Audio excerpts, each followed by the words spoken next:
Quand je vous dis que la justice française n'existe pas, quand je vous dis que la justice française existe, mais ne fait pas son boulot, et qui, je pense, dans les prochaines heures, Wissam Ben Yedder va avoir de la clémence, juste parce qu'il regrette le geste qu'il a fait, et qu'il est juste joueur de football professionnel, et qu'il envisage de faire des efforts en faisant une cure de désintoxication à l'alcool.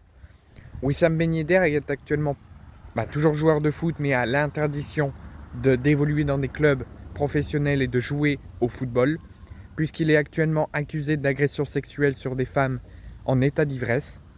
Il a été placé en garde à vue.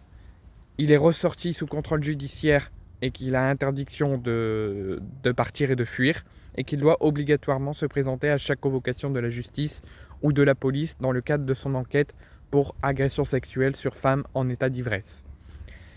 Actuellement, Wissam Ben Yedder va avoir un procès durant le mois d'octobre.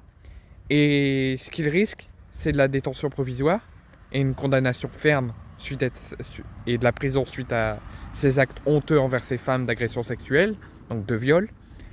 Mais durant ses différents entretiens avec la police et avec la justice et durant sa garde à vue, il a affirmé aux enquêteurs qu'il ne nie pas les faits, qu'il a bien fait ses faits et qu'il serait prêt à de la condamnation. Mais s'il peut tout faire pour éviter de la condamnation et avoir cette condamnation dans son casier judiciaire, il ferait tout. Et il a affirmé à la police qu'il serait prêt, lors du procès, à ne pas être en détention provisoire, qu'il accepterait la décision si la décision est celle-là, mais qu'il est prêt à ne pas faire de la détention provisoire et d'échapper à la prison en faisant de la cure de désintoxication à l'alcool. Par rapport à ce que d'autres pourraient penser, je ne soutiens pas Wissam Ben Yedder.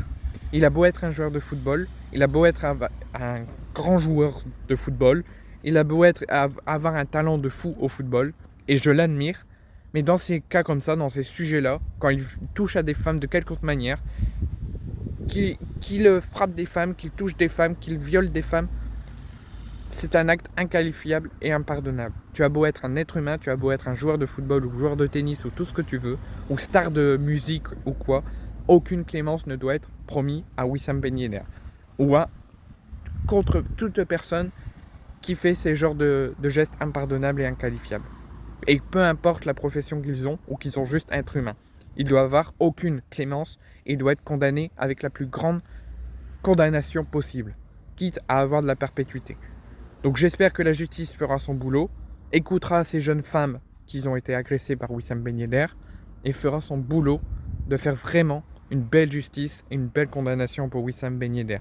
Parce que je suis désolé, s'il y a de la clémence, c'est honteux envers ces femmes.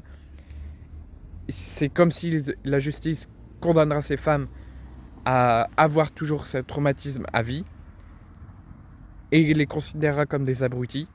Et si Wissam Ben Yedder n'est pas condamné mais fait bien sa cure de désintoxication, déjà rien ne dit qu'il le fera. Et s'il le fait, à la fin de sa cure, il peut très bien ressortir libre et recommencer. Donc moi, si son procès amène à une cure de désintoxication, je trouverais ça très honteux de la part de la justice.